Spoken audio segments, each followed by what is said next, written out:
tere kõigile ja ilusaid algavaid kevadpühi teile!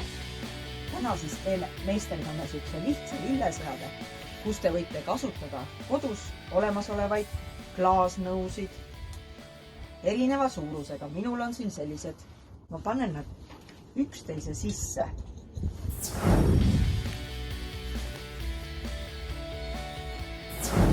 Ei pea üldsegi maha võtma.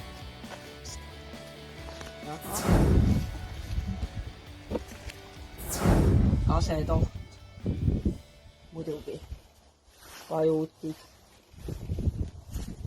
suled, läbid.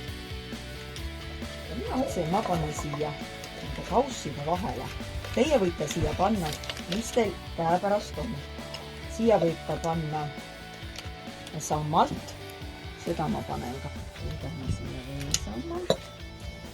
Paistma, siit klaaska võime kasutada. Siin olen ma korjanud veel sanglepakäbisid ja kasutan neid. Ja ilma igasuguse liimita panen lihtsalt jälle kahe klaasnõu vahele. Suuremad paneme vee siia keskmisesse nõumasse.